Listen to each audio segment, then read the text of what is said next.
Creo que tenía los micrófonos apagados. Buenas noches a todos, nuevamente. Soy Oscar Chavira, aquí en Política Nacional, en vivo desde el canal oficial de YouTube. Gracias a la gente que amablemente se enlaza, se anexa ahí en el chat del canal oficial de nuestro programa. Un agradecimiento también a la gente que está viendo las repeticiones de live streaming y los cortos que el personal de postproducción a cargo de Chava Pérez Fauno tiene a bien subir al canal para, pues, esos pedacitos que sean más enfáticos, ¿no? Que las partes que se ponen muy interesantes de la charla, pues queden, y se puedan ver en corto aquí en el canal. Gracias también a la fauna, que sigue fiel al podcast. Seguimos viendo que, pues, el podcast sigue teniendo la parte choncha de la audiencia. Les agradezco enormemente, pues, a la gente que está ahí. Voy a agradecer también a la gente que amablemente, pues, se suscriba a este canal, porque, pues, no sabemos en qué momento dejemos de hacer el podcast, ¿no? Todavía está, qué bueno, pero en algún momento ya pasaremos todas, pues, nuestro contenido acá a audiovisual. Hoy tenemos un invitadazo de lujo. Déjenmelo presentar rápidamente para luego repetir sus blasones. Está conmigo Alejandro Juárez Asensio. Alejandro, buenas noches. ¿Escuchan? ¿Se me escuchan? Sí, te escuchamos, Alejandro. Ok, Adelante. ya, perfecto, sí. Pues buenas noches, aquí presentes, listo para platicar aquí en Política Nacional. ¿Qué tal? Muchísimas gracias por aceptar la invitación, Alejandro. Te comentaba cuando pactamos esta charla, pues que es un tema que yo ya tenía visto desde hace un buen ratote, pero pues no pocos le entran en el tema, y dos, pues no pocos le saben el tema como tú. Alejandro Juárez Asensio, pues déjeme decirlo, ahorita está estudiando el doctorado en historia. Va a ser colega de Macario Esquetino. Macario también está terminando. El jefazo Macario Gracias. también va a ser doctor en historia. Entonces aquí en Política Nacional ya nos vamos a llenar de doctorados. Ajá. En otros programas no hay doctorados, aquí sí va a haber. Sí, pero además Alejandro Juárez, pues está inscrito como marino en la Secretaría de Marina. Te agradezco, Alejandro, de verdad que hayas aceptado la invitación a Política Nacional. No, pues muchas gracias por la invitación, Oscar. Sí, bueno, yo serví 8 años en la Armada y después de eso, en el año 2015, yo por motivos personales, causas de mi interés personal, solicité una licencia ilimitada, que es un permiso especial que otorga la Secretaría al personal para separarse del servicio activo de la Armada de México y dedicarse a otras cosas que son de su interés personal, como fue mi caso. Entonces yo solicité un permiso, que es esta licencia limitada, la institución tuvo a bien otorgármelo, y pues ya me dediqué a otras actividades, y entre esas actividades pues decidí estudiar. Entonces hice mi maestría en Historia Internacional en el Centro de Investigación y Docencia Económicas, el CIDE, y actualmente estoy estudiando el doctorado también en el CIDE, el doctorado en Historia Aplicada. Y mis temas de investigación pues van justamente sobre nuestras Fuerzas Armadas. Y Lo entonces, cual perdón, ahorita adelante. el tema de precisamente la licencia limitada, y digo, cuando un militar está en el activo, tiene restricciones precisamente porque está suscrito a un régimen militar. Pero ya cuando tienes una licencia ilimitada, hay unas libertades. Sin embargo, pues que me dan precisamente la facilidad de, por ejemplo, estar platicando con ustedes el día de hoy. Claro, obviamente marcando que todo lo que yo expreso pues es mi muy particular punto de vista. Correcto, precisamente. Eso hay que estipularlo, qué bueno. Y qué bueno, número uno. Número dos, que tu área de interés sea, pues, la historia de nuestras Fuerzas Armadas, porque hay que decirlo, ¿no? Y lo hemos comentado otras veces aquí en Política Nacional. El Ejército Mexicano, la Armada de México, pues tiene gratamente la peculiar distinción en Latinoamérica de ser las únicas Fuerzas Armadas que no han armado un golpe de Estado al régimen civil que se estableció desde, pues, que pasara, dejar atrás el sexenio de Ávila Camacho, ¿no? Así Y es. lo hace una distinción muy notable en Latinoamérica. Déjame empezar la conversación con esto. Yo he platicado mucho de esa situación, acerca de por qué el ejército es excepcional y toda la cosa, y muchos me han dicho, pues, que el ejército mexicano, a diferencia de otras fuerzas castrenses, proviene no de una élite social, sino de unas bases más bien populares, emanadas precisamente pues de la Revolución Mexicana y una parte componente de los colegios militares que también de alguna forma tienen una formación popular. ¿Cómo ves esta situación? ¿En realidad el ejército mexicano es distinguible por esa aceptación de no Sí, partir de una élite social? sí, de hecho, hay, sí, efectivamente, nuestras Fuerzas Armadas, el Ejército de la República, viene justamente de ese periodo en el cual, durante la Revolución Mexicana, al vencido Victoriano Huerta, se firman los tratados de Teoloyucan y se disuelve el Ejército Federal Porfirista, que era el que había servido con Huerta, con Madero, con Porfirio Díaz, y queda el Ejército Constitucionalista, que era el ejército vencedor con Venustiano Carranza. Y ese ejército constitucionalista se volvería el nuevo ejército nacional. Entonces, pues sí, realmente fue la bola. Ese primer núcleo del ejército era la bola, la serie de personas, los sectores obreros, el campesinado, algunas clases medias que se habían unido a la revolución y que habían peleado contra Huerta y que se juntan en ese ejército constitucionalista alrededor de la figura de Venustiano Carranza. Pero obviamente esto es el primera parte del fin de la revolución, ya en 1917, cuando se promulga la Constitución de la República, pues se empieza a darle forma nuevamente a la institucionalidad del país, pero iba a tardar mucho tiempo para realmente depurarse el ejército. ¿Por qué? Porque en ese momento las Fuerzas Armadas pues eran más bien un grupo de caudillos que tenían a su cargo un grupos que respondían a sus propios intereses y que el caudillo les decía, pues ahora me interesa esto y sus tropas lo seguían. Entonces, eso no daba facilidad a que se estableciera una paz institucional en el país. Entonces, fue un largo proceso, un muy largo proceso. Venustiano Carranza intenta empezar a ordenar las Fuerzas Armadas, no lo logra, digo, muere por el plan de Agua Prieta, se levantan en armas contra él, pero cuando llega Plutarco Elías Calles a su gobierno entre 1924 y 1928, ya empiezan a tomar un poquito más en forma las medidas reales para disciplinar a las Fuerzas Armadas, para ya institucionalizarlas de una manera más efectiva. Y Calles se lo indica esto a un general de confianza que era Joaquín Amaro. Joaquín Amaro es una pieza clave dentro de la historia de nuestras Fuerzas Armadas. Lamentablemente es una persona que no es muy conocida, pero es central dentro de la institucionalidad de nuestras corporaciones militares. Y de hecho, el modelo educativo que impone Amaro, porque él es un gran reformador, no solamente legal, administrativamente, sino educativamente, reforma las Fuerzas Armadas y muchas de las secuelas de esa formación militar que él impone llegan hasta nuestros días. Es decir, mucho del patrón educativo de la primera etapa de la posrevolución, 1924-28, llegan hasta nuestros días, es decir, ya tienen casi un siglo. Muy bien. ¿En qué momento? A mí me interesa mucho saber qué sucedió con el ejército en el momento en que pues los caudillos militares se retiraron, dejaron de tener este peso militar en el momento en que pues, y el Partido Revolucionario Institucional estableció las reglas para que se trasladara el poder, que ya no se lo arrebataran bélicamente.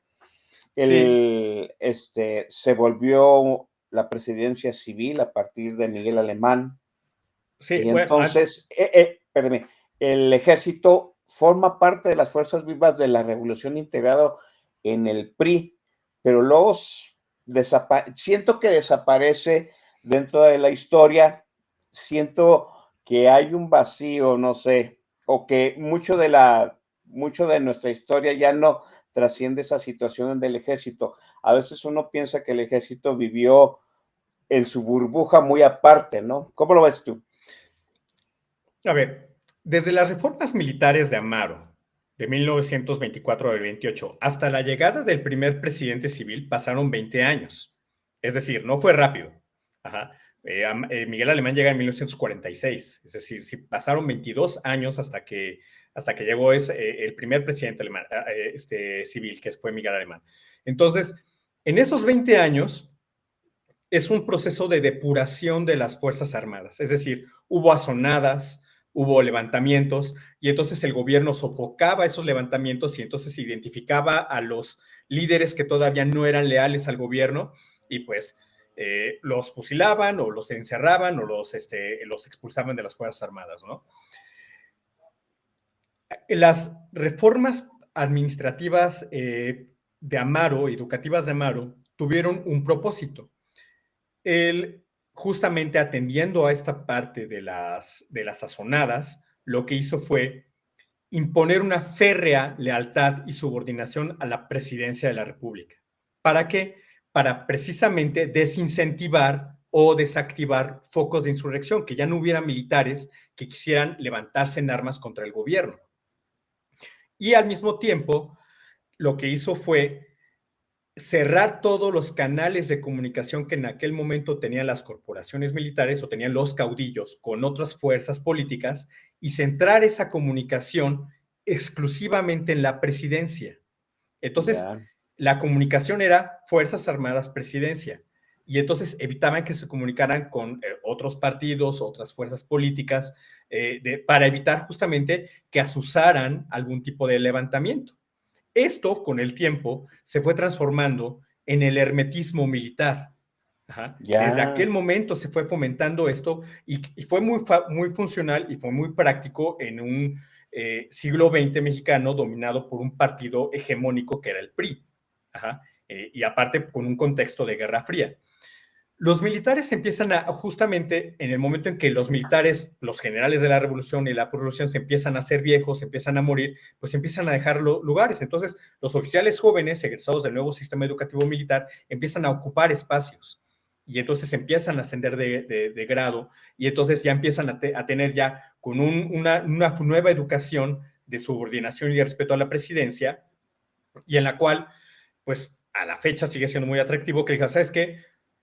Nosotros aquí te vamos a dar prestaciones, un sueldo seguro, tu aguinaldo, cosas por el estilo, y y te vamos a dar carrera, y en compensación tú lo único que nos tienes que dar es lealtad a la presidencia.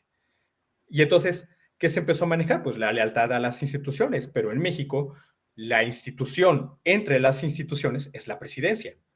Ajá. Eso me parece muy interesante porque en cierto sentido fue una depuración muy a la par de lo que sucedió también en las filas del revolucionario institucional, ¿no? Hubo disciplina partidista que la vimos, ¿no? Claro. Todos los que en su momento se quisieron salir del sistema, del huacal, pues fueron eliminados políticamente y las Fuerzas Armadas sucedió algo muy similar, pero como tú dices, dentro de su propio ámbito. Y sí sucede, ¿no? O sea, sí. Llega un momento en que depuras toda la vieja escuela, te quedan los nuevos y los nuevos ya venían con esta noción institucional de que el ejército debe lealtad al presidente. En realidad es al presidente nunca a la presidencia. A la presidencia. Sí, es a la presidencia. Es decir, en el sistema priista, este modelo que, bueno, voy a ir tantito para atrás, este modelo que tomó Amaro no lo inventó él de la nada, ¿no? Es decir, él tomó mucho de lo que había hecho Porfirio Díaz durante su largo mandato de 30 años. Porfirio Díaz, contrario a lo que muchas personas piensan, no militarizó, él desmilitarizó mucho.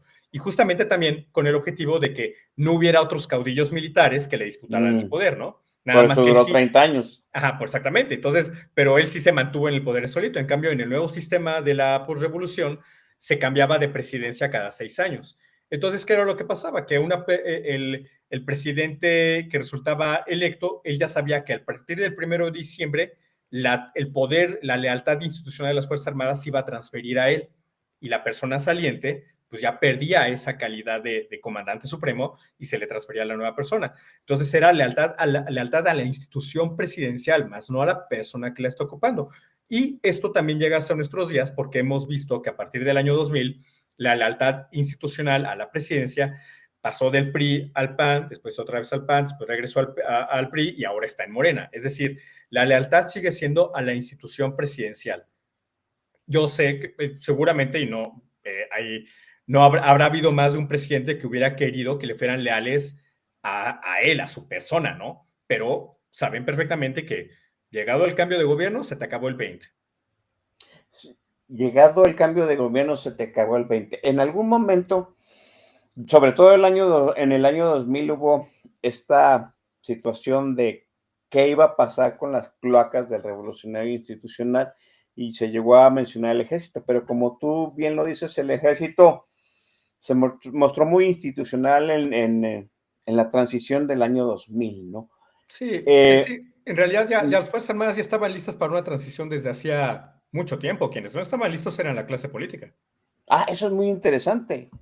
Sí, o sea, en cierto sentido, el ejército ya asumía esa situación que era inevitable. Pues más bien es que era lo que había sido el patrón. 6 años, cambio de persona. No se Ujú. fijan en quién es el partido gobernante. Ajá. Se fijan en que llegó una nueva persona. Entonces, en un modelo democrático, que, como el que vimos, muy imperfecto, pero finalmente democracia electoral, el mandato que reciben las Fuerzas Armadas es nosotros ciudadanía votamos por esta persona, por lo tanto ustedes Fuerzas Armadas tienen que subordinarse a esta persona. Ajá. Nuevamente, es una lealtad institucional a un mandato popular que viene de las elecciones. Es algo complejo y que en el sentido de que, pues yo sé que genera escepticismo. Ajá. Perdón, no, adelante, termina la idea, sí. Sí, yo sé que genera escepticismo, pero esa es la lógica. Fuerzas Armadas recibimos el mandato de la población de recibir órdenes de esta persona que fue electa por la voluntad popular.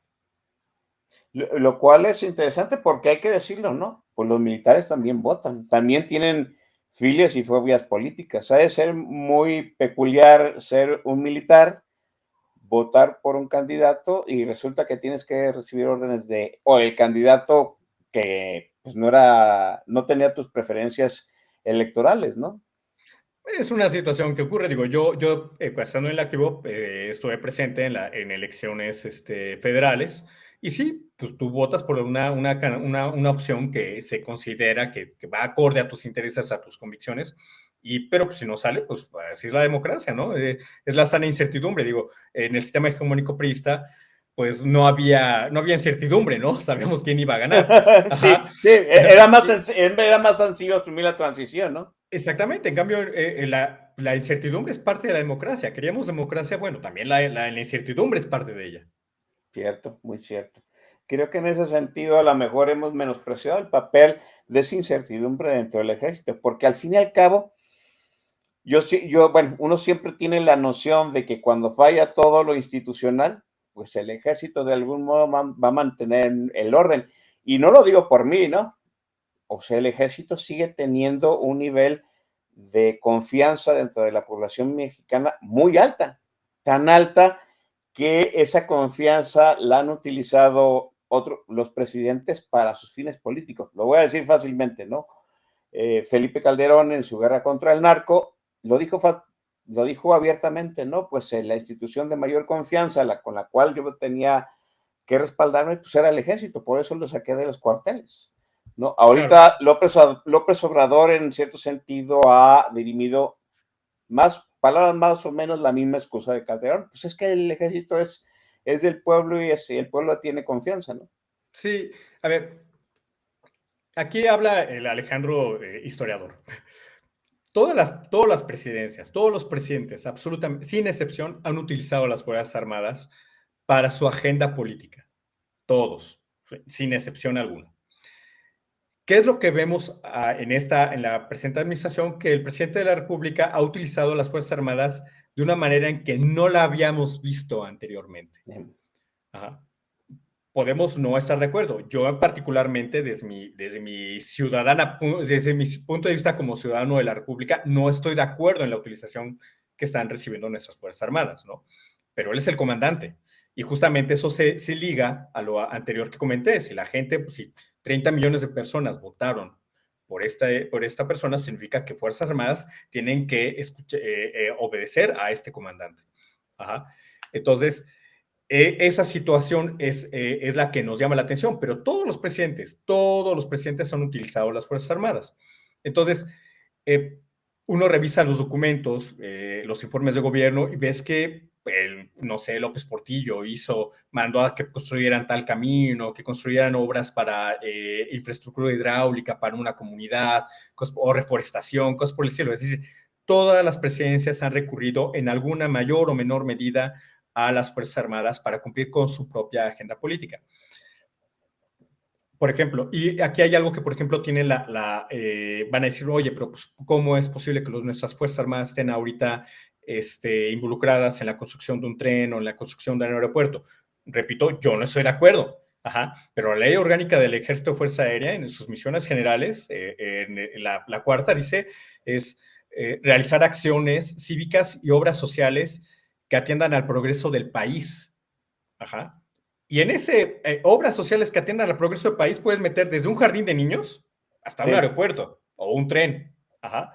Entonces, en ese sentido, la presidencia de la República tiene esa facultad. No estamos de acuerdo. No podría, o sea, habrá una gran parte de la población en la cual yo me identifico que no estoy de acuerdo. Ajá. Pero él es el presidente y por ahí es el comandante. Entonces, si él está dando esa orden, pues las Fuerzas Armadas van a tener que obedecer. Llegará otra persona, una comandante. Si la siguiente comandante dice, no, pues sabes que ahora va a ser de otro modo, pues las Fuerzas Armadas van a acatar las órdenes de esa comandante. Es interesante que cuando tuvimos la conversación previa a este programa, tú decías que todos los presidentes habían usado el ejército a su modo. A mí me sorprendió el comentario. Luego me puse a reflexionar y en cierto sentido tienes razón. Digo, yo ya había visto al ejército construir, ¿no? Carreteras, como tú bien lo dices, puentes, ¿no? Sobre todo en el momento en que se requería, no sé, reconstruir una carretera, un puente después de una inundación, un terremoto. O sea, sí habíamos visto al ejército Sí, ingenieros militares. hacer de construcción ingenieros militares, ¿no? Como tú bien indicas, nunca los habíamos visto a este nivel, en esta magnitud. Tienes Sí. toda la razón. Y hay un antecedente histórico. Es decir, yo he observado que hay personas que se dedican a ciencias políticas y que dicen, no comprendemos cómo acercarnos a este manejo de las Fuerzas Armadas. Uh -huh. Y yo pienso que para acercarse a la comprensión de nuestras instituciones militares hay que ir a la historia. Ajá. Entonces, por ejemplo, una liga muy rápida entre esto que estamos viendo con la construcción del Tren Maya o la construcción del aeropuerto, pues está en el Porfiriato. Ajá. El tendido de las redes eléctricas, de las líneas de ferrocarril, ajá, que se expandió durante el Porfiriato, todo ese tendido de las líneas del ferrocarril hicieron ingenieros militares egresados del Colegio Militar o el levantamiento de planos topográficos de la República, lo hicieron ingenieros militares. Es decir, si hay antecedentes históricos. Las Fuerzas Armadas, el tema que es muy importante de comprender es que son instituciones muy compactas. Ajá. Son compactas y por esa misma naturaleza de ser compactas, tienen inercias históricas.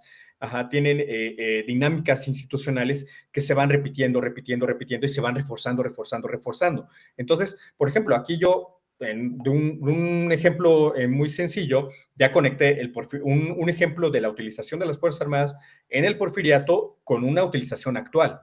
Ajá. Uh -huh. Entonces, es necesario saber de historia para comprender a nuestros cuerpos militares. Quizá esa parte de la historia es lo que yo te comentaba, que de repente, una vez que entra Miguel Alemán, pues, el ejército desaparece de los libros de historia, ¿no? O sea, en realidad, al ejército lo hemos visto en pequeñas partes, algunas muy esclavorosas, hay que decirlo, como el 2 de octubre, la parte del sismo, los sismos fuertes que han ocurrido en la Ciudad de México, pero fuera de ahí nada. Quizá la parte civil le ha fallado al ejército en esa narrativa social de la amplitud de trabajo, de labor, de responsabilidad que tiene el ejército. Bueno, ahí hubo una situación con bueno, Ruiz Cortines, todo este gobierno, estos gobiernos postrevolucionarios, lo que querían era realmente afianzar el control de las Fuerzas Armadas, ¿no? Entonces, Ruiz Cortines, pues hay varios datos, varias fuentes que confirman que era un gran administrador. Y él, en el gobierno, justamente en el gobierno de Venustiano Carranza, él fue administrador de los Sí. recursos, y estuvo muy involucrado en el tema de los escalafones, es decir, de quienes realmente tenían autorización para ostentar una jerarquía, ¿no? Que el fulano de tal es coronel o fulano de tal es general, cosas por el estilo. Y a partir de Ruiz Cortines lo que hacen es empezar a reducirles el presupuesto a las Fuerzas Armadas en una dinámica de control institucional. Justamente también para limitar cuestiones de golpes de Estado, cosas por el estilo, porque eso ya empezaba a darse en Latinoamérica, ¿no? Y también debemos recordar que había un contexto de Guerra Fría en el cual las superpotencias, la Unión Soviética y los Estados Unidos, pues estaban disputando mucho y asusaban, intervenían en varios lugares, y México, pues, fue muy hábil en ese sentido. Esto yo no lo invento, está en un libro que es de la doctora Soledad Loaesa. Déjame ver, creo que por aquí lo tengo. De Soledad. Tres ¿Qué presidentes tal? mexicanos en la Guerra Fría, a la sombra de las superpotencias. Es, Mm. es un gran libro, lo recomiendo. Y precisamente relata cómo van maniobrando. Aquí hay una situación, por ejemplo, en esta parte de la desmilitarización. Hay un libro de Thomas Rath que se llama Los mitos de la desmilitarización. Thomas Rath, por ejemplo, argumenta, no, es que no hubo desmilitarización. ¿Por qué? Porque los militares les empezaron a dar que fueran presidentes municipales, diputados o que tuvieran sus negocios. Sí, efectivamente hay mucho de eso, pero hasta el propio Rath termina admitiendo que hubo una gran escala de desmilitarización en comparación a lo que había en la primera etapa de la posrevolución, ¿no? Entonces, ese tipo de controles se empiezan a dar y también las Fuerzas Armadas empiezan a perder un protagonismo político de salir en periódicos, cosas por el estilo. Incluso hay un libro que es Historia Crítica del Periodismo Mexicano, no recuerdo, Musacchio es el autor, y justamente la regla era, no hablas mal del presidente, bueno, para la prensa, no hablas mal del presidente, de la Virgen de Guadalupe y del ejército, bueno, de las Fuerzas Ujú. Armadas, ¿no? Entonces empiezan a las Fuerzas Armadas se empiezan a diluir ahí y empiezan a hacer ya más como que unos actores secundarios, pero en realidad tenían un gran papel dentro del dominio del control político del régimen. Ajá. Ujú. Y el propio régimen empieza a colocarlas de una manera diferente para acercarlas a la población. Ajá. Justamente lo que hace un momento comentaba de que las Fuerzas Armadas tienen respaldo de la población, no es gratuito. Es decir, yo estoy seguro que muchas personas que nos están viendo aquí o ha visto los tres huastecos, ajá, Sí. de Pedro Infante, con Pedro Infante. Pedro Infante en esa película interpreta a uno de los personajes, es Víctor Andrade, ajá, que es un capitán del ejército en la Huasteca persiguiendo a un delincuente común al que le llaman el Coyote. Ajá. Sí. En 1947, creo que es la 48, creo que es la película, pues las películas mexicanas solamente se podían hacer con patrocinio del Estado, con autorización del Ujú. Estado. Entonces el propio gobierno fue quien se preocupó de proyectar esa imagen del ejército. Ajá. Un Ya, ya, ejército ya. que está con la gente, apoyándola para protegerles, persiguiendo delincuentes, para darles seguridad y paz. Ajá. En Fíjate qué buen dato. No había captado, es cierto, es verdad. ajá. Es una narrativa Muy longeva, que muy, muy largo sí, muy aliento. longeva, que puede checar todavía que checa perfectamente en la actualidad, ¿no? Claro, no, y no es el único ejemplo. Por ejemplo, también sale Cantinflas. Cantinflas haciendo a volar joven. Ajá. Él es un Mm. recluta que se mete a la Fuerza Aérea, ve algo chusco, desmitificar esa parte de la rudeza de la vida militar, sobre todo después de la Segunda Guerra Mundial, que había participado el Escuadrón 201 y cosas por el estilo, y que hubo una imposición del servicio militar en México, y pues había pues, aligerar las cosas, ¿no? Entonces, pues pon a tu cómico de estrella a hacer una película de militares en la cual todos se rían de la vida militar, ¿no? Ajá. Thomas Rath tiene un capítulo del servicio militar muy bueno, recomendable. Mitos de la desmilitarización en México, se llama el libro.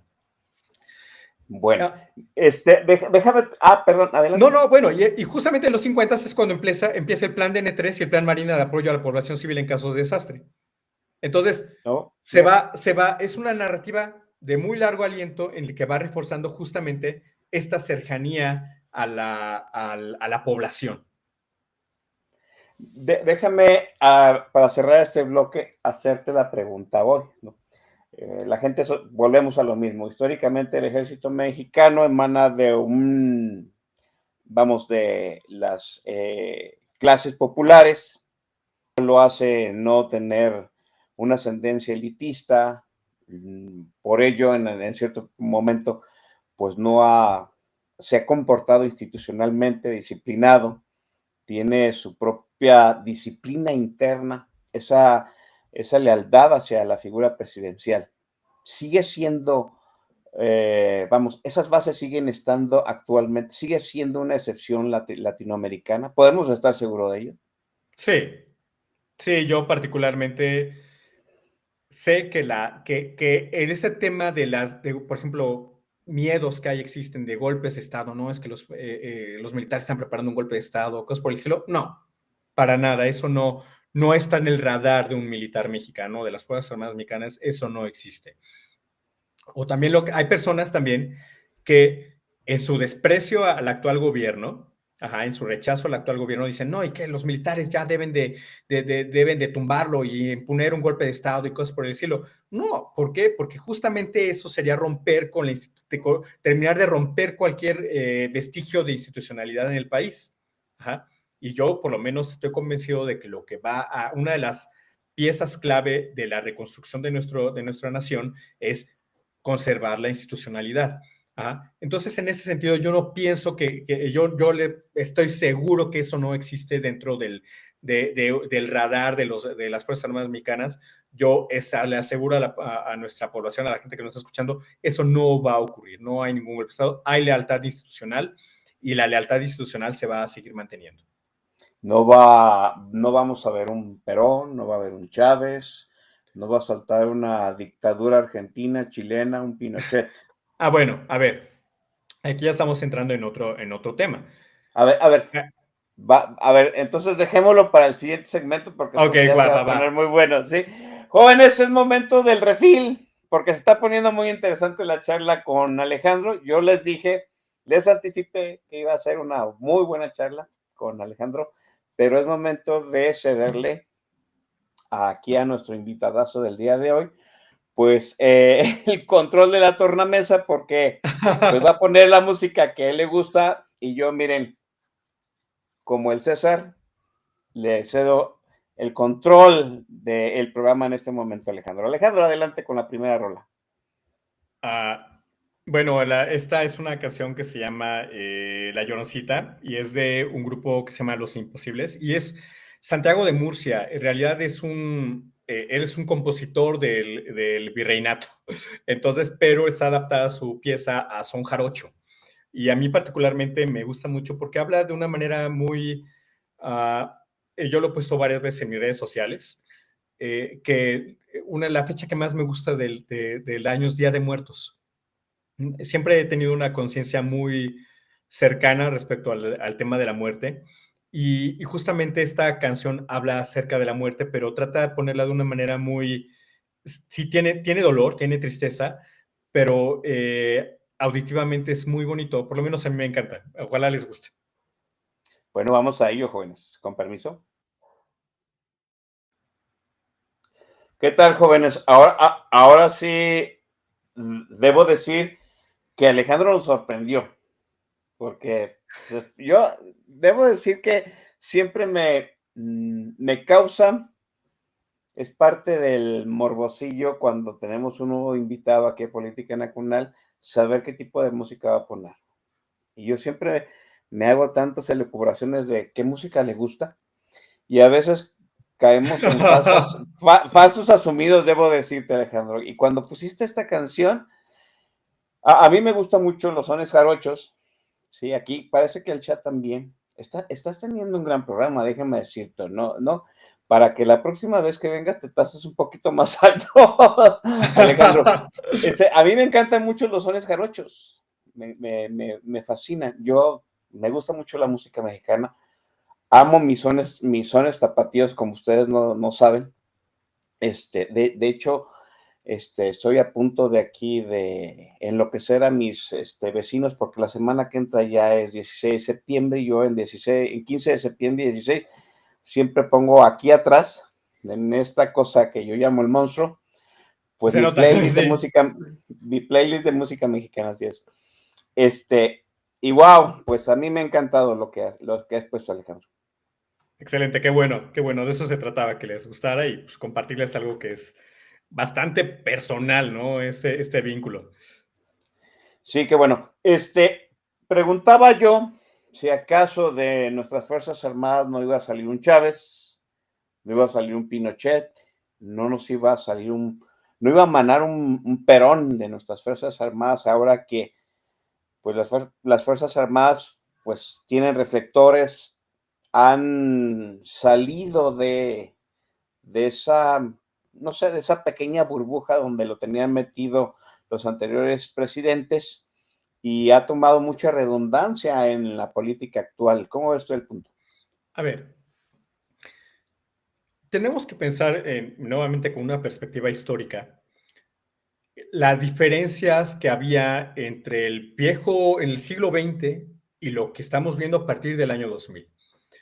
En el siglo XX, pues, por supuesto, los medios de comunicación eran más limitados, es decir, obviamente no existía, por ejemplo, cosas como el Internet, un teléfono celular, ya estás conectado, tu teléfono celular ya te permite tomar fotografías, tomar video de eventos, nos estamos enterando a los minutos, estamos enterando de lo que está ocurriendo del otro lado del planeta. Entonces, esta revolución tecnológica también tiene un impacto dentro de cómo se lleva a cabo la política y de cómo se utilizan, cómo las instituciones del Estado mexicano tienen que adaptarse en ese sentido. Entonces, va a ser inevitable que en esta utilización de las Fuerzas Armadas que han hecho las diferentes presidencias, no hubiera un impacto hacia ellas. Ajá. Como comenté, todas las presidencias habían utilizado nuestras corporaciones militares y Felipe Calderón decide utilizarlas de una manera que no se las había visto, ¿no? Decide enviar a nuestras tropas a combatir al crimen organizado. Aquí yo quiero hacer un pequeño paréntesis. A mí no me gusta utilizar la palabra guerra para referirnos al grave problema de seguridad pública que tenemos. Ajá. Porque cuando nosotros decimos guerra contra el narco, indirectamente estamos reforzando narrativas militares. Ajá. Es Correcto. decir, ¿quiénes son las personas que pelean las guerras? Militares, las Fuerzas Armadas. Ajá. Y entonces cuando nosotros decimos guerra contra el narco, indirectamente estamos diciendo, pues si es una guerra, hay que pelearla con militares. Cuando en realidad lo que aquí tenemos es un grave problema de seguridad pública que debería ser atendido con policías civiles altamente capacitados, disciplinados, también con equipamiento y procuración de justicia. Hay zonas, particularmente en este sexenio, zonas del país, que en los cuales ya sí es necesaria la intervención militar, porque no hay gobernabilidad, ¿no? El Estado mexicano ha perdido control territorial de algunas zonas del país, en los cuales sí ya es necesario intervenir con infantería de marina, con tropas del ejército, fuerza aérea, pero ya son casos muy especiales. Pero realmente la mayoría del problema está focalizado en problemas de seguridad pública. Entonces, a mí particularmente no me gusta utilizar la palabra guerra para referirnos a nuestro grave problema de seguridad pública. Ya, cierro el paréntesis. Ahora, regresando a la parte de, bueno, vamos a tener un Perón, vamos a tener un Chávez. El personal militar tiene ciudadanía mexicana. Todos los militares, todos. Hay muchos mitos alrededor de esto, mitos y realidades de las Fuerzas Armadas. No, es que no pagan impuestos. No, claro que pagamos impuestos. Y cautivos Nadie se salva. sí, cautivos de Lolita, no hay de otra. Cáete con tu chelín, cáete con tu ICR, y aparte a veces un poco más nosotros porque somos cautivos, ¿no? Entonces, eh, eh, el personal militar vota también. Ajá. Es decir, ejerce su ciudadanía. Todo el personal militar tiene una opinión política. Todo el personal militar tiene una opinión política. Que no la expresen porque voluntariamente se adhirieron o nos adherimos a a un reglamento es otra cosa. Es decir, quien está en las Fuerzas Armadas es porque lo decide. Nadie está obligado a estar ahí. Que las personas van y se enlistan de manera voluntaria y cuando firman, están aceptando que van a acoplarse a un sistema, a un régimen en el cual te dicen, ok, perfecto, usted es ciudadano, soldado, ciudadano marino, soldado, lo que sea, usted tiene, va a tener estas ventajas con nosotros, pero va a tener estas limitantes, como en todas partes. En todas las partes eso ocurre. Entonces, todo el personal militar tiene ciudadanía mexicana y votan y también pueden postularse a cargos de elección popular si cumplen con con los requisitos que marca la ley, que actualmente, si no mal recuerdo, son separarse del servicio activo durante 6 meses antes de elección. Desde mi muy particular punto de vista, creo que es poco tiempo para separarse del activo, pero hay que recordar que muchas de estas leyes se hicieron también para que hubiera, dentro de estos acomodos que tuvo el régimen de la posrevolución, para también darle salida a los intereses políticos de muchos militares. Entonces, pues sepárate de las Fuerzas Armadas y pues postúrate para ser el presidente municipal de tal localidad o postúrate para ser diputado federal de tu distrito, de tu localidad, senador de la República o lo que fuera. Entonces, ¿separarte es darte de baja o pedir una licencia como la tienes tú? Sí, puede ser darte de baja en el activo. Hay dos tipos esto es un poco complejo de explicar. Hay dos tipos de milicias en las Fuerzas Armadas, la milicia auxiliar y la milicia permanente. Yo soy de la milicia permanente. Milicia auxiliar son las personas que apenas acaban de ingresar a las Fuerzas Armadas y que están firmando contratos de una manera periódica. Cada año firman un contrato. Entonces, la institución le dice, oye, pues, ¿sabes qué? A ver, ¿te interesa seguir con nosotros? No, pues, ¿sabes qué? No me gusta. Ok, perfecto, pues no te preocupes.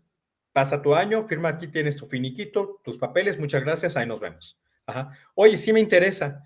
Ok, perfecto, pues si te interesa, pues firma tu reenganche. Y entonces la gente firma voluntariamente el reenganche y vuelve a firmar un contrato por otro año. Pasa algún tiempo, anteriormente eran 5 años, creo que ahora son 3, y te preguntan, estos son los oficiales, ¿no? La tropa tiene otra dinámica, pero bueno, va más o menos en la misma sentido. Correcto. Entonces dicen, ay, oye, pues ya llevas bastante tiempo aquí, creo que te está gustando, ¿qué te gustaría pasar a la milicia permanente? Entonces, no, pues que sí me gustaría pasar. Y entonces ya en la milicia permanente tienes que hacer unos exámenes y si los pasas, pues pasas a la milicia permanente, te llega un dinerito extra por tu grado, pero ya no puedes dejar de ser militar, como es mi caso. Yo pasé mis 5 años y me dijeron, oye, Juárez, ¿quieres ser militar ya de manera permanente, pasar a la milicia permanente? Sí, sí quiero.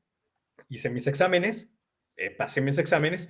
Muy bien, teniente Alejandro Juárez, aquí usted va a tener otro tipo de privilegios al interior de las Fuerzas Armadas, pero ya no puedes dejar de ser militar. Entonces yo ya no me puedo dar de baja. Yo tengo que pedir una licencia ilimitada. Si alguien no es de la milicia permanente, pero es de la milicia auxiliar, esa persona sí solicita su baja. Y entonces esa persona sí regresa a su condición de civil. Es parte de los embrollos que tienen las Fuerzas Armadas, ¿no? Sí. Entonces, en realidad es como un seguro para las milicias, ¿no? Oye, si te vas a lanzar de candidato, tienes que separarte de nosotros, en cierto sentido, porque ya podríamos decirlo así, ¿no? Podría ir en contra del del estamento, sí. Del estamento, del estatuto, pues, correcto. Sí, exacto, sí. Eso es un tema que, a ver, aquí hay quisiera marcar una diferencia. Las Fuerzas Armadas están despolitizadas, pero no son apolíticas. Sí, eso sí lo entiendo. Sí, pero muchas personas no, porque dicen, son despolitizadas porque no tienen una afinidad a una ideología determinada de un partido. Por eso han podido trabajar con gente del PRI, del PAN, de Morena. Pero no son apolíticas porque son un instrumento del Estado. Y por ser un instrumento del Estado, ya todas sus acciones tienen un cariz político. Claro. Y entonces hay que hacer esa sutil diferencia. Entonces, si las Fuerzas Armadas dicen, no, pues es que si tú quieres participar en esto, tienes la libertad de hacerlo. Así como, por ejemplo, a mí me dijeron, cuando yo empecé a escribir, a mí me dijeron, Juárez, usted tiene, me mandaron llamar y me dijeron, usted puede escribir todo lo que quiera, porque la Constitución de la República le da esa libertad, solamente especifique que lo hace a título personal. Ajá. Como ahorita. Exactamente, lo hace a título personal. Usted no está hablando a nombre de la Armada de México. Pues no, por eso yo lo dije desde el principio. Yo hablo a título personal, no hablo a nombre de la institución. Entonces, exactamente la misma situación opera con otros personal militar que dije, oye, ¿sabes qué? Pues voy a pedir mi licencia, me quiero separar del cargo porque pues, me interesa irme a concursar por este cargo de mi localidad, ¿no? Y quiero ser diputado local por tal de mi distrito, ¿no? Entonces, pues el personal militar tiene esas libertades. Muy bien, qué interesante. Déjame decirlo de esta forma. ¿No podría levantarse un caudillo militar en este momento en las filas de las Fuerzas Armadas, de la Armada de México? No, no, para nada. Lo veo, no, es un escenario muy lejano, muy remoto, no está dentro del tipo de militar mexicano. Eso ya quedó muy abandonado, ya quedó muy lejano. Y no lo digo yo nada más, es decir, hay muchos autores estadounidenses que van sobre esa línea. Yo sé que en este momento causa incertidumbre, ajá, la utilización de las Fuerzas Armadas por parte de la actual administración. Eso sí lo comprendo y entiendo, sí veo ese como temor, pero nuevamente va vinculado al desconocimiento que hay de cómo funcionan las Fuerzas Armadas. Ajá. Entonces, o sea, es una situación muy singular. Los vacíos tienen que ser llenados. Claro. Pero por el hermetismo militar, que hace un momento expliqué, el hermetismo militar no permite comunicar y explicar. Ajá, el hermetismo institucional. Y entonces, al no comunicar, explicar, pues sigue existiendo el vacío de información. Y ese vacío se tiene que llenar. Si no se llena con información oficial y veraz o veracible, se va a llenar con suposiciones, con supuestos, con prejuicios, con imaginaciones o como ya muchas personas habremos alguna vez escuchado, no, pues es que el tío del primo de un amigo hizo el servicio militar en tal año y le pasó esto. Híjole, pues vas a ver si realmente fue cierto, ¿no? Hay el periodismo de investigación en México en los últimos años, sí ha sido muy crítico de nuestras Fuerzas Armadas y ha sacado a la luz cosas también que no funcionan al interior de las Fuerzas Armadas, ¿no? Es decir, las Fuerzas Armadas funcionan muy bien para algunas cosas, pero hay otras cosas que definitivamente pues no están funcionando, ¿no? Que violaciones a los derechos humanos, hay militares vinculados a crímenes, a delitos que son reprobables, que manchan el uniforme, que manchan a las instituciones y que no puedes tapar el sol con un dedo. Ajá. Entonces, ahí yo creo que posiblemente a las instituciones les ha fallado un poco el tema de saber comunicarse, ¿no? En ese sentido, pero pues eso es pues ya las instituciones decidirán cómo manejan ese tema. El tema sobre la lealtad, sobre la politización que hay dentro de las Fuerzas Armadas se hace más relevante en estos días, sobre todo porque, pues, no sé no recuerdo bien si fue el lunes o martes, se dio la cifra de 600,000 militares en las calles. O sea, la suma de todos los militares que hay ahorita en cuestiones de seguridad pública ya rebasan todas las policías del país, ¿no? ¿600,000 dijiste? Pues esa cifra dieron, no sé No, yo creo si que es sea alto verdad. porque no, porque eso sería como que el doble de las Fuerzas Armadas en su totalidad. Entonces Entonces, no, pero alguien, sí, casi estoy seguro que creo que te refieres al artículo que sacó Animal Político. eh, Ajá, el artículo que sacó Animal Político. No he revisado bien cómo hicieron la metodología ahí la gente de Seguridad Ciudadana del Ibero. No he revisado. Lo escuché rápidamente porque estuvo Ernesto López Portillo en Así las Cosas, en W Radio, y escuché el comentario, pero yo también dije, caray, me parece un número elevado, ¿no? En comparación, no desestimando lo que le estaba diciendo, pero sí me pareció elevado el número en comparación al número de efectivos reales que tienen las Fuerzas Armadas. Ajá. Entonces, porque dije, pues caray, significaría que más de la mitad del personal militar de todo el país está ahorita desplegado. Y entonces, eh, pues ¿No es así? cuando yo estaba en el activo no éramos tantos, no era tanto el personal operativo. Ajá, el personal que estuviera, digamos que de infantería, para poder cumplir con esa función de estar desplegado, no era tanto.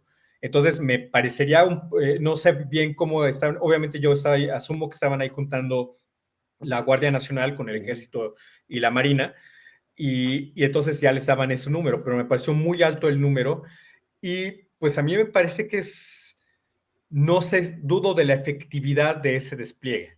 Ajá, porque no hay, esa es una de las situaciones que tiene particularmente el país. No hay fuerzas federales que alcancen para darle seguridad al país. Es imposible. Ajá. Operativamente no puedes, porque aparte desgastarías al personal de una manera brutal, que es lo que hemos estado viendo. Es decir, el personal lo despliegan ahorita en Tijuana, ¿no? Y 2 meses después lo mandan, no, ¿sabes qué? Ocurrió algo ahora en Veracruz, mándate a Veracruz, ¿cuántos? No, pues 600 efectivos. Y no, pues saco 300 de aquí, otros 200 de acá, y el personal está desgastándose operativamente. Entonces, no hay fuerzas federales que alcancen. Necesariamente requieres apoyo de las policías municipales y estatales para poder brindar seguridad a la población.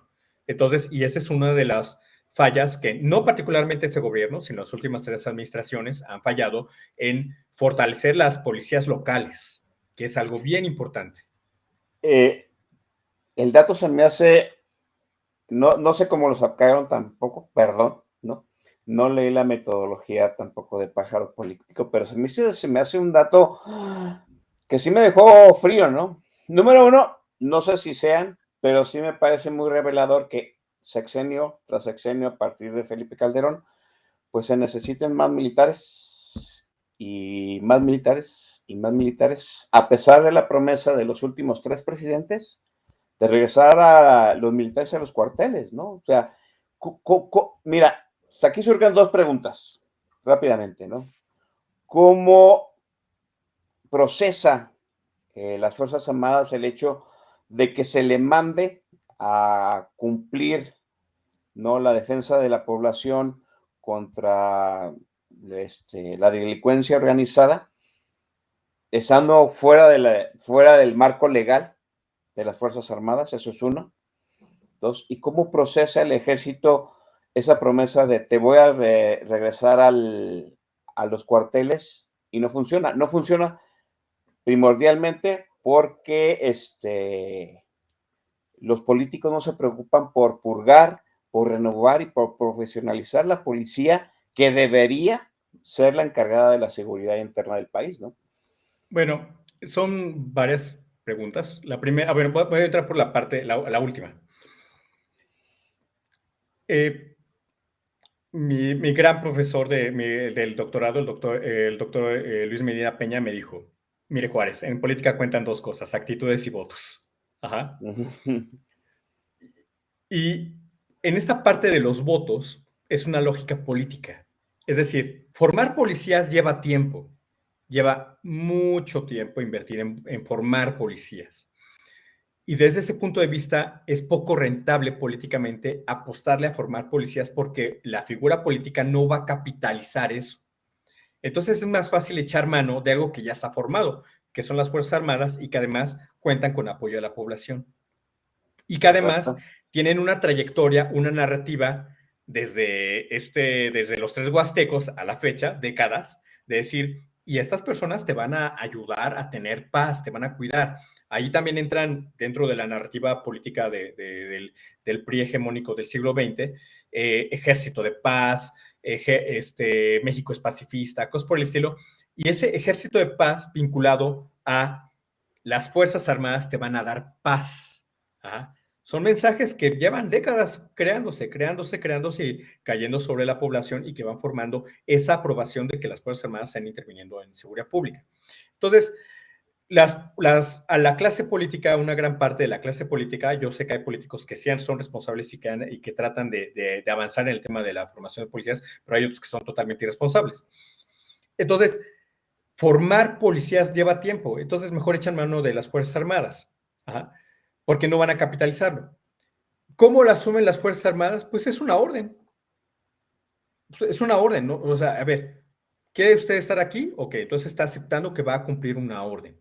Ajá. Y yo sé que desde la perspectiva civil, eh, no tiene lógica esta parte de por qué vas a obedecer algo que está en contra de tal y tal y tal ley. Bueno, pues justamente por dinámicas como la educación militar que hace un momento estaba planteando, ¿no? Ajá. Si los militares llevan prácticamente un siglo, ajá, el personal militar lleva prácticamente un siglo recibiendo la indicación de vas a obedecer a la presidencia de la República, a la institución, a quien ocupe la institución presidencial, pues está muy difícil cambiar esa dinámica. O sea, sí se puede, pero va a llevar tiempo. Ajá. Ya. Ahora, algo que surgió dentro de la pregunta, ¿cómo vamos a hacer ahorita para traer más militares? Yo soy muy escéptico, particularmente, en que yo sé que está legislado, que en el 2028 nuestras Fuerzas Armadas se van a reincorporar a los cuarteles y incluso las que están incorporadas a la Guardia Nacional, cosas por el estilo. Yo que tengo experiencia operativa y que vi el tema en vivo y viendo cómo se han manejado, sobre todo en sexenio, lo veo muy difícil, muy difícil. Tal vez en algunos lo que se podría hacer es focalizar esfuerzos, ajá, hacer una mejor administración de recursos, una mejor de recursos humanos y materiales para contener ciertos núcleos de inseguridad. Pero retirar todas las tropas, yo particularmente no pienso que sea tan fácil, porque justamente las policías requieren mayor tiempo de capacitación, ¿no? Los guardias nacionales requieren mucho tiempo. Un guardia nacional con un carácter civil de proximidad a la población va a requerir mucho más tiempo que la formación que ya tiene un militar. Entonces, no veo que en 5 años tengamos una fuerza comparativa para tener eso. Hubo un buen trabajo con la Policía Nacional, con la Policía Federal, que inició hace unos sexenios, creo que en el sexenio de Cedillo fue cuando inició la Policía Federal Preventiva, después con Fox la Policía Federal, y ya empezó a hacerse ese núcleo de proximidad de tipo civil, pero se interrumpió en este sexenio. Entonces, pues va a hacerte retomar muchas cosas, y yo particularmente soy escéptico de que, lamentablemente, es una tragedia, pero soy escéptico de que en el siguiente sexenio, gane quien gane, vayamos a ver un México en paz. Eh, ¿El militar es capaz de procesar el hecho de que le manden a ser de policía aun cuando está fuera de la Constitución? El O militar sea, es... ¿los jefes militares no pudieron negarse? A ver, hace un momento viene el chat una pregunta justamente de esa parte de la inconstitucionalidad. Hay archivos históricos que dicen, a ver, yo secretario de la defensa, yo creo que ser secretario de la defensa o secretario de la Marina es uno de los cargos más complicados que existe en la administración pública federal, porque justamente estás en el filo de obedezco a esta persona que es el presidente de la República o me plego a esto, ¿no? Entonces, hay ejemplos históricos que dicen, no, pues hay que, señor presidente, sí cumplo la orden, pero démela por escrito. Ajá. Mm. Entonces dice, entonces así ya le pasa la responsabilidad histórica a quien firmó la orden y la dio la orden, que es la presidencia. Ajá. Correcto. Entonces, pero también muchos de los propios militares, aterrizándolo ya en el tema de la función policial, de la función de seguridad pública, pues también hay militares que saben que esa tienen esa idea de que eso es para lo que están haciendo, han creído, han sido formados, ¿no? Justamente también por esas narrativas de Víctor Andrade, el capitán del ejército, pero que se van combinando con la guerra sucia, en la cual pues el enemigo era ese ente comunista dentro del PRI hegemónico que amenazaba al Estado mexicano, ¿no? Entonces, pues Sí. hay que proteger al Estado mexicano, las instituciones, ¿no? Entonces vamos a actuar contra estos. Entonces, hay una dinámica en la cual, pues sí, se está aceptando esa orden porque basa sobre la idea de proteger al país. Ajá. Y entonces, uno de los problemas que existen aquí en México es que no hay una buena definición entre lo que significa seguridad pública y ciudadana, seguridad interior y seguridad nacional. Ajá. Entonces, seguridad nacional, defensa nacional debería ser al exterior, seguridad interior es en lo que están participando las Fuerzas Armadas, pero ya tiene un filo muy cercano a lo que es la seguridad pública. Desde mi particular punto de vista, lo único de seguridad interior en lo que deberían de participar las Fuerzas Armadas es Plan DN3 y Plan Marina de apoyo y protección a la población civil en casos de desastre. Ese es mi muy particular punto de vista. Pero lo que decía el comandante es otra cosa. Si yo estuviera ahorita en las Fuerzas Armadas, en el activo, y me dicen, no, pues el comandante ordenó que Juárez te incorporas a tal batallón de Guardia Nacional, pues es una orden. Ajá. Nuevamente, es ese tema de yo tal vez puedo tener diferente de opinión, pero finalmente yo firmé voluntariamente, me adherí voluntariamente a un régimen y yo tengo que cumplir con eso que yo firmé. Si no me gusta, pues pido mi baja o pido mi licencia. Digo, yo no fue mi caso, ¿no? Yo lo pedí por motivos personales, pero la gente tendría esa opción. En algún momento, cuando los militares empezaron a tener un poquito más de libertad de expresión, sobre todo los secretarios de la Defensa y de Marina, un secretario de la Defensa les dijo que acataban la orden, pero que les dieran un marco legal adecuado para que el ejército pudiera actuar en cuestiones de seguridad interior. Uh-huh. Y fue, híjole, bueno, tú creo que somos muy contemporáneos, para nosotros que vivimos sexenios con los militares que no salían y no tomaban el micrófono más que para las festividades cívicas 16 de septiembre, pues para mí fue toda una revelación, ¿no? En cierto sentido, que el ejército les dijera a los políticos, no al presidente, pues sí acatamos la orden, pero denos un marco legal para actuar. Como el que en cierto sentido recordándoles, pues que acatan, pero que estaban fuera de la ley. ¿Cómo viste tú esta situación? ¿Cómo lo analizaste desde el punto de vista militar? A ver, ahorita ya viéndolo desde afuera, es más fácil, es decir, estando adentro, pues sí te complica la situación, es decir, porque sí estás en un limbo como un personal operativo. Es un limbo en el cual estás diciendo, bueno, ¿a qué me voy a atener? No me acuerdo si fue mi general Galván o mi general Cienfuegos quien pidió eso. Ajá. Creo que fue Cienfuegos, sí. Sí, creo que fue la Ley de Seguridad Interior que promovió la administración de Enrique Peña Nieto. Uh-huh.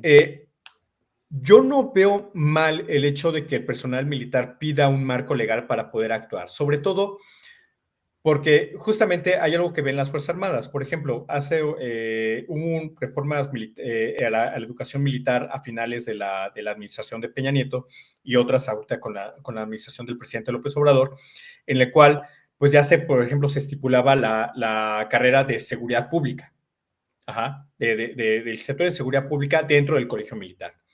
Entonces, la educación militar, en ese sentido, lo que va haciendo es, las instituciones van adaptándose a las necesidades del país. Correcto. Entonces, las propias Fuerzas Armadas dicen, bueno, caray, me mandaron a hacer esta chamba que está fuera de mi jurisdicción y me ha causado problemas por violaciones a derechos humanos, todas las denuncias, cosas por el estilo.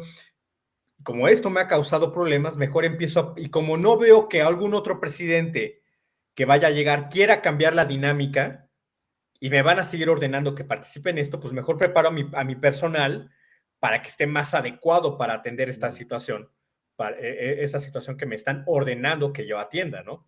Entonces, correcto. Entonces las propias Fuerzas Armadas se están adaptando a la dinámica de las presidencias de manera institucional.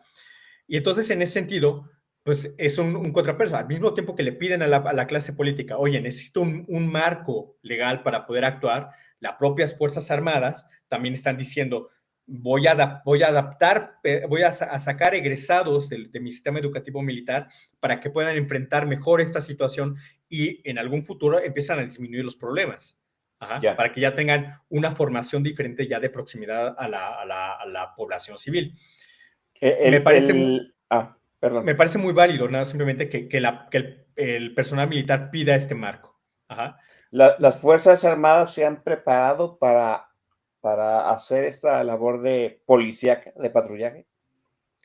Nuevamente, es justamente algo similar a lo que estaba mencionando hace un rato.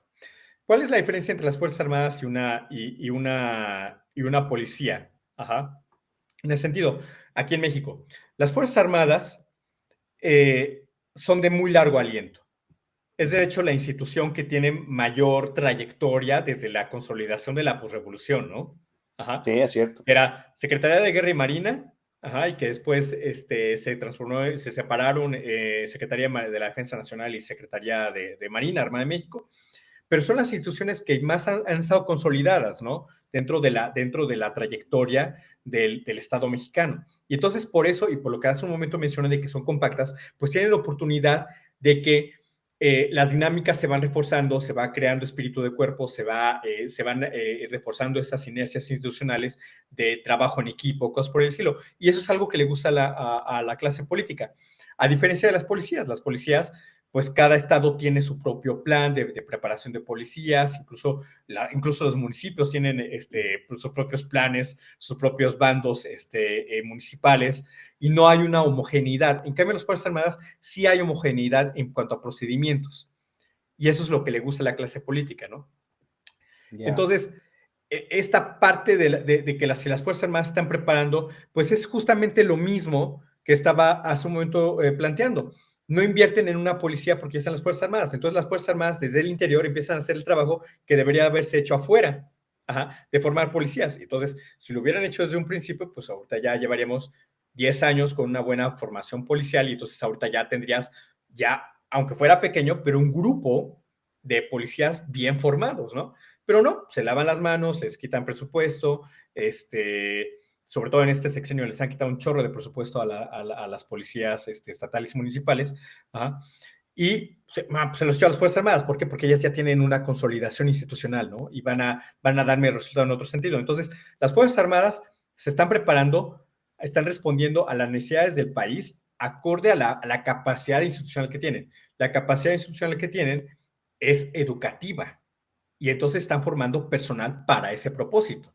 De hecho, creo que hace poco, creo que mes y medio, salió la primera generación ya de personal del Colegio Militar egresado ya con la carrera de seguridad pública. Entonces, Yeah. esa primera generación, pues, se van a incorporar y pues veremos que dé resultados para el país. Muy bien, vamos haciendo otra pausa en este momento ya para pasar al último segmento porque está muy interesante la charla con Alejandro y tan interesante que se nos ha ido el tiempo como si fuera efímero, pero le vamos a dar la oportunidad para que los vuelva a sorprender con su segunda intervención musical, Alejandro. Bueno, esta es yo la encontré por casualidad porque aparte nunca he visto la serie. Se llama Runaway de la serie de Westworld y es no sé cómo se pronuncia, ni siquiera Ramin Dayawi. Y También Dayawi, sí. es una pieza que a mí particularmente me hace pensar en algo vinculado también a a la pieza anterior. Creo que es una pieza que me gustaría que tocaran el día cuando se cumplieran mis días. Me hace pensar Ok, mucho, me hace pensar mucho en cómo es mi vida, cómo la he llevado muy bien. aparte. Bien, vamos a ello. Bien, pues ese fue Ramin Djawadi, gran compositor. Debo Espero decir, que les gran haya gustado. compositor. Sí, el gran compositor de series. Muy señor de la fabulosísima música de Game of Thrones, ¿no? Que me sigue pareciendo la cosa más fabulosa que se ha hecho para televisión en los últimos años.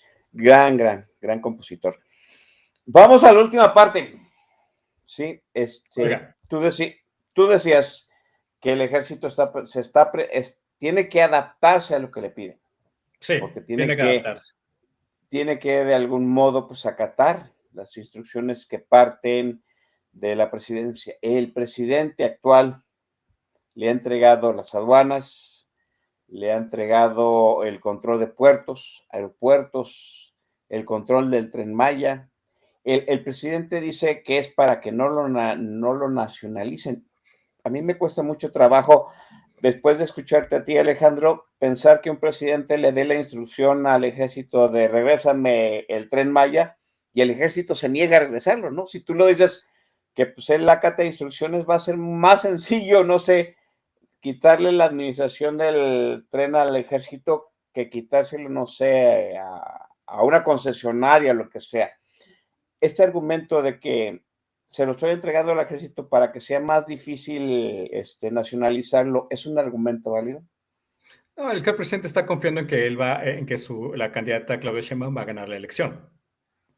Es decir, si la candidata Claudia Sheinbaum gana la elección, nuevamente incertidumbre democrática, pues eso no va a ocurrir. Es decir, Sheinbaum va a continuar con la línea de la actual administración, entonces no va a pasar.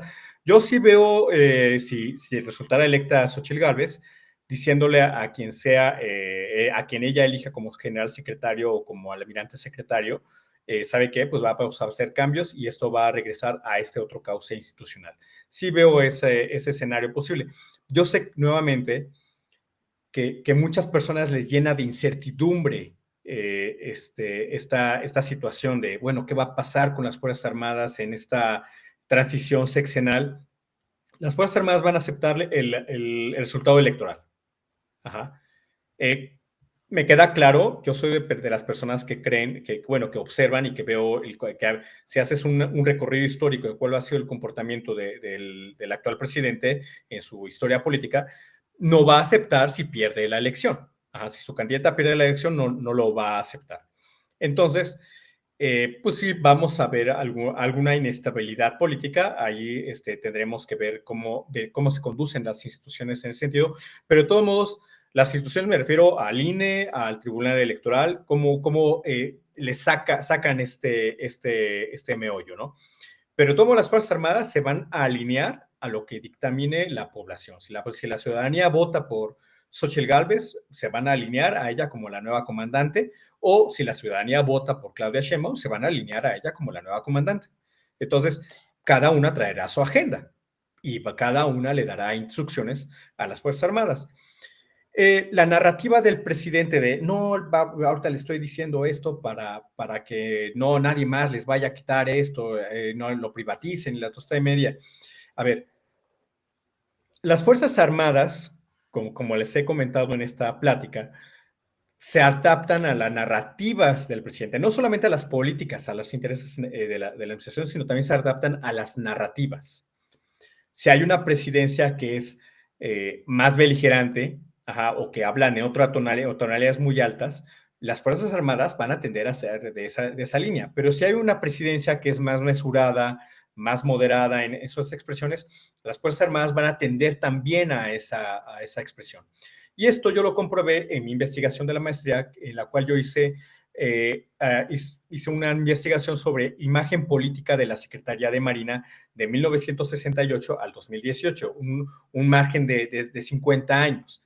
Y entonces, en esta investigación, yo con evidencia histórica, revisando discursos de la presidencia y discursos de mi almirante secretario, bueno, de los almirantes secretarios que hubo en esos periodos, veía cómo los secretarios adaptaban justamente los proyectos sexenales, los hacían de la propia institución y inclusive adaptaban las narrativas. Entonces, por eso vemos en la actual administración mi general secretario Sandoval que utiliza la palabra pueblo. Ajá, pues porque es el presidente, que es el comandante, está utilizando la palabra pueblo. Ajá, pero si nosotros vamos un poco más atrás, vamos a ver a otros presidentes que utilizan otro tipo de expresiones y que la replicaban sus secretarios. Ajá. Entonces, este tipo de narrativas es justamente parte de las institucionalizaciones de las Fuerzas Armadas. Por eso es bien importante que la ciudadanía seamos conscientes de que cuando vamos a votar por una persona para la presidencia de la República, en realidad estamos votando por dos cargos en una persona. Un cargo político, que es la presidencia de la República, pero también estamos votando por una persona que va a tener un cargo militar, que es la Comandancia Suprema de las Fuerzas Armadas. Entonces, es pertinente en un acto de ciudadanía responsable preguntarle a esas candidaturas, oye, ¿y qué propones para nuestras tropas? ¿Qué propones para nuestros pilotos, para nuestros marinos, para nuestros soldados, ¿no? Y hacernos también responsables de este manejo de las instituciones militares, exigiéndoles desde las campañas presidenciales qué propones para el uso y manejo de nuestras tropas. Es bien importante que las candidatas y quien resulte electo como quien ocupe la candidatura de Movimiento Ciudadano expresen este punto de vista. Bueno, yo visualizo a las Fuerzas Armadas de esta manera, de este modo. Entonces, es parte de esa incertidumbre. Pero yo les puedo asegurar que las Fuerzas Armadas se van a alinear a lo que decida la voluntad popular. A pesar de todo lo que se les ha concedido en este sexenio. Sí, sí, totalmente.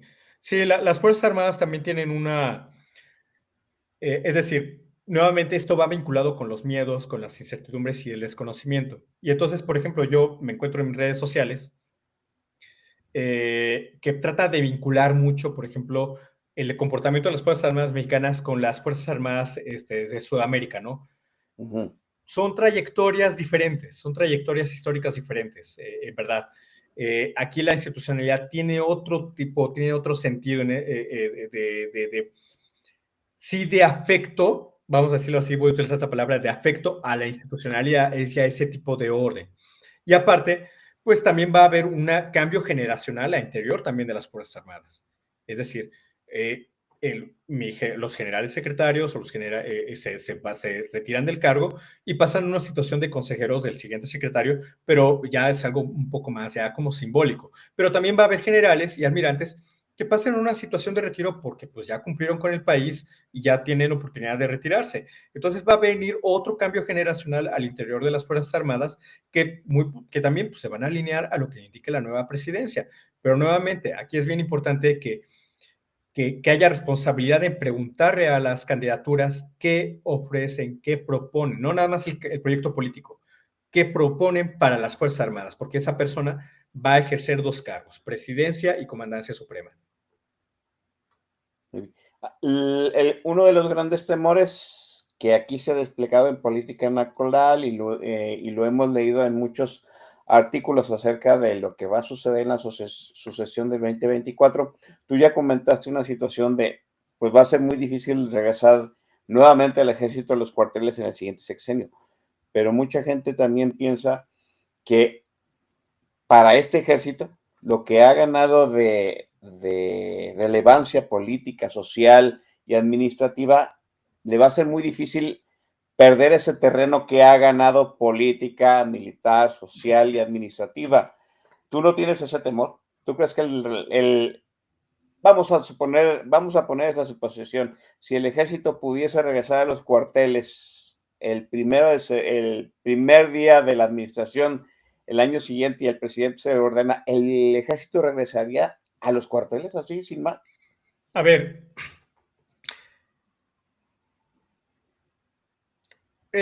bueno, partamos del hecho de que no es posible.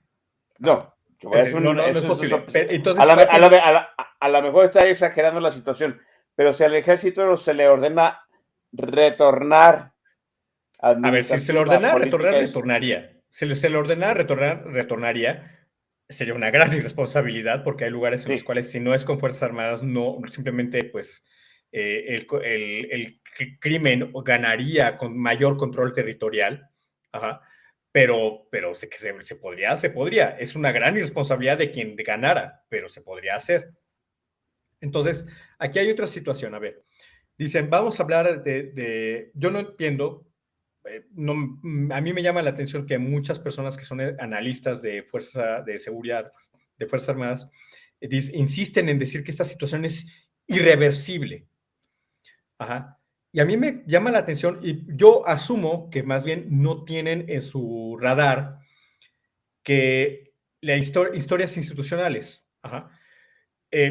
México ya tuvo dos desmilitarizaciones. Una fue en el Porfiriato y la segunda fue en la posrevolución. Y las dos tardaron entre 15 años y 20 años. Es decir, no va a ser rápido. Yo cuando estuve en la Armada, yo fui oficial de disciplina.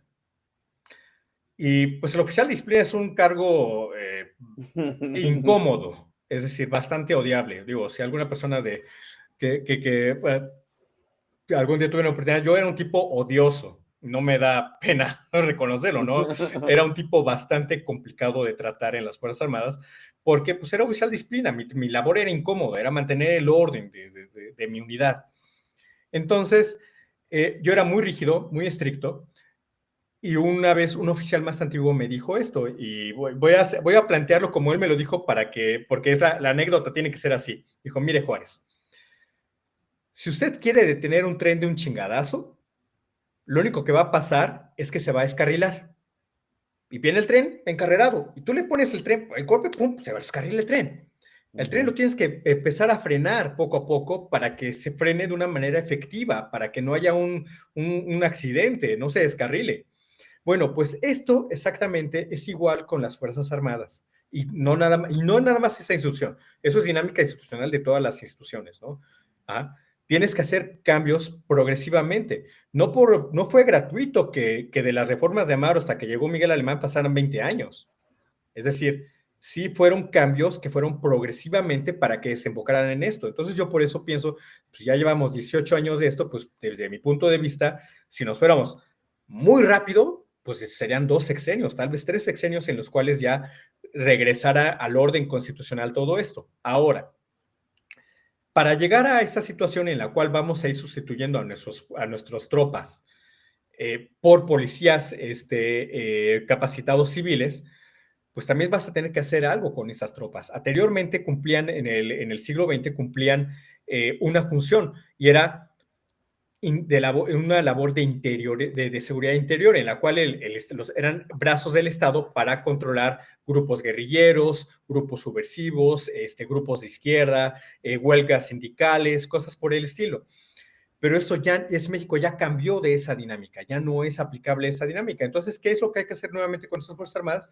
Yo lo he puesto en mis redes sociales, yo estoy convencido de que para desmilitarizar hay que militarizar a nuestras Fuerzas Armadas, es decir, llevarlas ahora sí a que sean instrumentos de relaciones exteriores del Estado mexicano.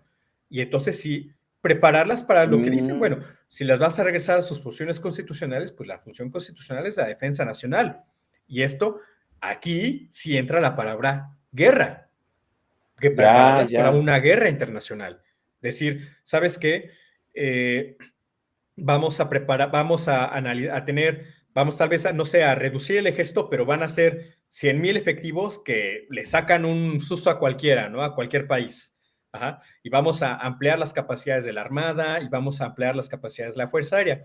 Y muchas personas van a decir, es que México es pacifista, pero nuevamente ese México es pacifista está vinculado a la utilización política que hizo el régimen priista de las Fuerzas Armadas en el siglo XX en un contexto de Guerra Fría en el cual México no se quería meter problemas ni con Estados Unidos ni con la Unión Soviética. Entonces decía, no, yo soy pacifista, a mí ni me volten a ver. Ajá. Sí. Entonces va a ser tener que discutir eso y van a decir, oye, pero no tenemos amenazas territoriales. ¿Por qué? Porque seguimos pensando que las fronteras son solamente Belice, Guatemala, Estados Unidos, pero realmente la frontera más grande de México es el mar. La frontera marítima es la más grande frontera que tiene México. Y lo que está ocurriendo del otro lado del planeta con China, el poder naval chino que está creciendo, no es solamente un aviso a los Estados Unidos, también es un aviso para México. ¿Por qué? Claro. Porque decía mi general Ávila Camacho, hay que tener siempre presente la verdad ineludible de la geografía. Y la verdad ineludible de la geografía es que somos vecinos de Estados Unidos. Es decir, quien quiera afectar a Estados Unidos de alguna u otra manera, indirectamente o directamente también va a afectar a México.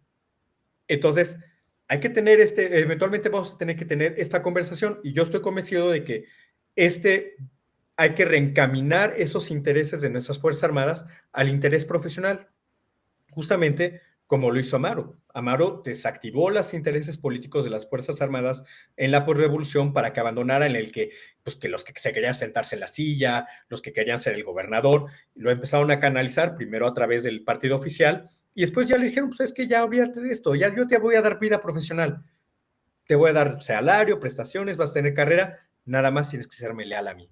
En el contexto de la Guerra Fría funcionó muy bien, pero ya los escenarios cambiaron, habrá cosas que se pueden retomar, pero encaminar a las Fuerzas Armadas a ser Fuerzas Armadas, justamente eso. No, pues excelente práctica, Alejandro. Vamos metiéndoles a estos muchachos que nos están escuchando la última rolita y retornamos para agradecerte esta fabulosa charla que nos acabas de dar. Claro que sí. Bueno, la última track que elegí. Suéltaselas. Se llama The Moth and the Flame y se llama Young and Unafraid. Y me gusta mucho esta pieza, Young and Unafraid, Jóvenes y Sin Miedo, porque van a ver el video. El video en realidad es de una persona de edad, ya es veterana, pero que tiene un corazón joven para hacer cosas que, que realmente pues son de una persona, que cosas que son asociadas a personas jóvenes y que él tiene el corazón joven para hacerlos y no tiene miedo de hacerlos. Y me gusta mucho esta pieza, es bastante inspiradora. Yo no conocía esa canción. Ay, perdón. Perdonen ustedes. Ahí está. Ahora sí. Yo no conocía esa canción, pero qué fabuloso es el video, debo decirlo, ¿no? Sí, en realidad a mí las tres piezas están muy vinculadas. Yo puedo decir una cosa, bueno, admito una cosa y no es con petulancia. Creo que he tenido una vida muy intensa, entonces sí va más o menos como en esa línea de vivir muy intensamente. Digo, fui fotoperiodista muchos años y yo me hice fotógrafo para viajar y viajé hasta que me harté como civil y después cuando me hice fotoperiodista naval, viajé mucho más. Entonces, sí fue una situación que, pues vaya, y aparte de, antes de eso, muchos años fui scout.